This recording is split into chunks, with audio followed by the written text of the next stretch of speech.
朋友你好，欢迎收看《文史大观园》，我是雪莉。这结婚多年的妻子会不认识自己的丈夫了吗？还就是有这么两个妻子，真的就不认识自己的丈夫了。这两位妻子啊，可没有得失忆症。那难道是他们的丈夫做整容手术了吗？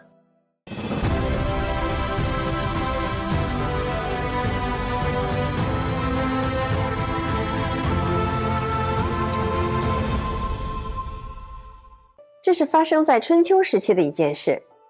赵国有一个人叫齐婴，离家有一段时间了，妻子齐夫人十分的惦念。这一天，家里闯进来一个陌生人，一点也不见外，就像进了自己家一样，大步流星的就进了齐夫人的房间。齐夫人大吃一惊，眼睛瞪得溜圆，愣在那里。可这个陌生人却很自然，称呼齐夫人就像叫自己的妻子一样，而且啊，跟小别的夫妻一样，上来就要给齐夫人来个大大的拥抱，吓得齐夫人禁不住大叫起来：“啊，你谁呀？来人呐！”听到了叫声，齐夫人的孩子们也跑进了房间，一看这个人谁都不认识，竟敢闯进来调戏母亲，上来就打，家里顿时闹成了一锅粥。虽然大家人多势众，但是这个人并不怯场，反而大叫：“我是齐婴啊！”啊，胡说八道，你哪里像老爷啊？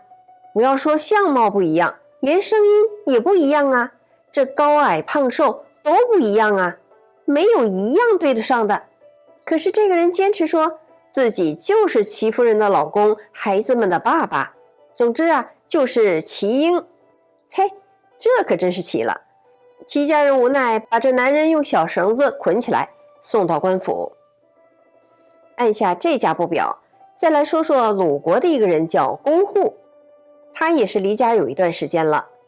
然后呢，有一天一个陌生人闯进他家，说自己就是公户，但是家里人谁都不认识他，也被用小绳子捆起来，送到了官府。这样的案子以前可从来没有过，在赵国没有过，在鲁国也没见过。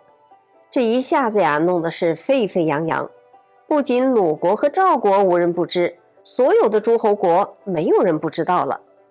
下面就该审案了。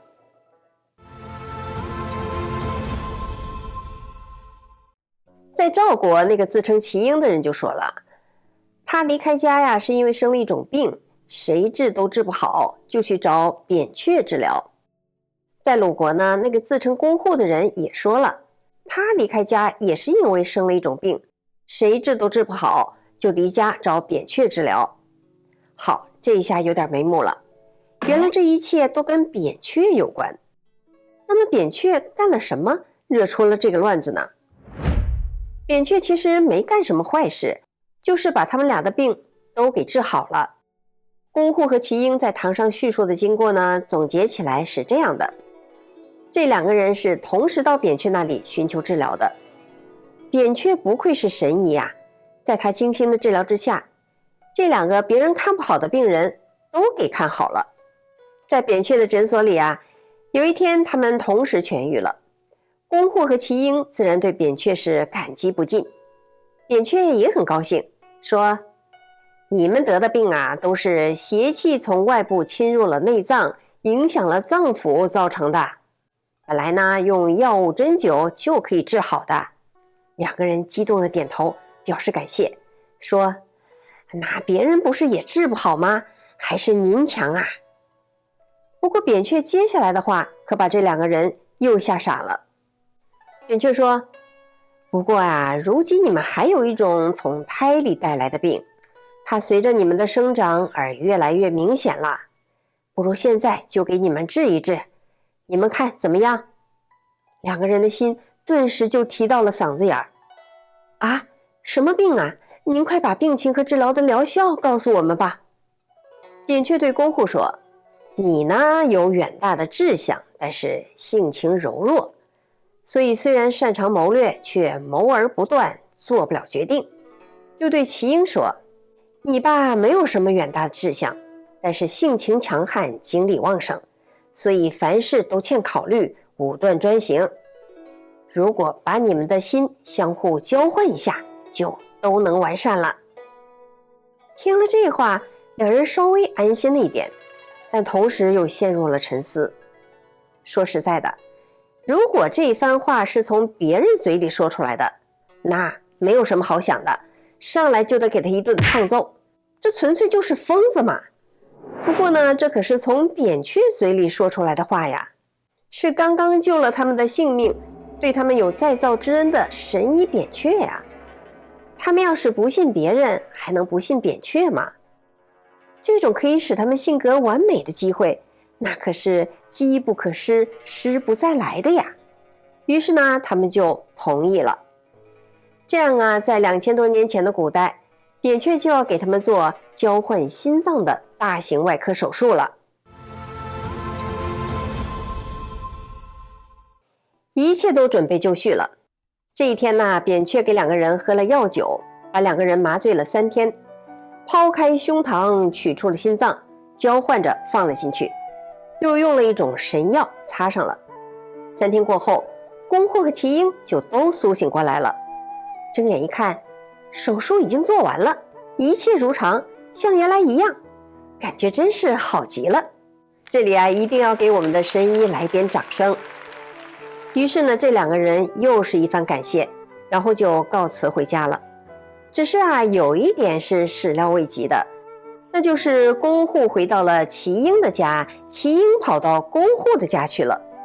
那剩下的事儿大家都知道了，这两个人都摊上了官司，被带到了堂上。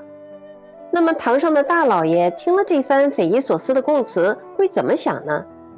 在鲁国的官府大堂上，审案的大老爷包括所有听到的人都认为这个自称宫户的人应该是个傻子。在赵国的官府大堂上，审案的大老爷包括所有听到的人都认为这个自称齐英的人原来是个疯子。反正啊，大家谁也不相信有换心这种事儿。不过呢，既然犯人说了始作俑者是扁鹊，那么还是要把扁鹊请来对证的。于是扁鹊又忙活起来了。到了赵国说，是这个人说的没错，他就是谁呢？到了鲁国讲，这个人说的是对的，他就是谁呢？我们现在啊还真不知道扁鹊是把有着宫户的身体却有着齐英记忆的这个人归结为宫户还是齐英，也不知道他是把有着宫户的记忆却有着齐英身体的这个人归结为齐英还是宫户。总之啊，那个时候似乎大家都明白了，于是就结案了。这是《列子汤问》里讲的一件事，原文是这样的：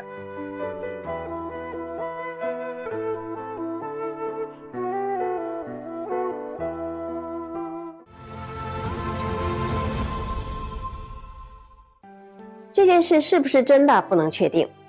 列子是道家老子和庄子之间承上启下的一位道家人物，留有《列子》这部著作，汤问是其中的一篇。其中还讲了许多比如愚公移山、夸父追日、绕梁3日等等故事，都是脍炙人口。现代人把这些故事归为寓言、民间故事和神话故事。那么具体某一个故事是不是真的，真实的程度是多少，都不好说。列子主要是用这些故事来讲道。那么这个故事讲的是什么道理呢？不同的人呢，可能有不同的理解，是不是理解对了列子想表达的原意也不好说。但我从这里看到的是，对于人来说，心最重要，人是跟着心走的，这也应该符合道家的理。道家讲修心养性，其实啊，佛家根本上也是修心的。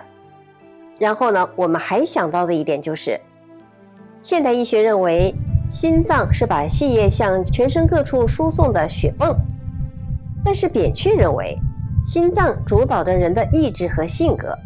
不过呀，这是他在做手术之前认识的，做了手术之后发现显然心脏也控制着某些人的记忆，而且呢，这点并不是虚构的。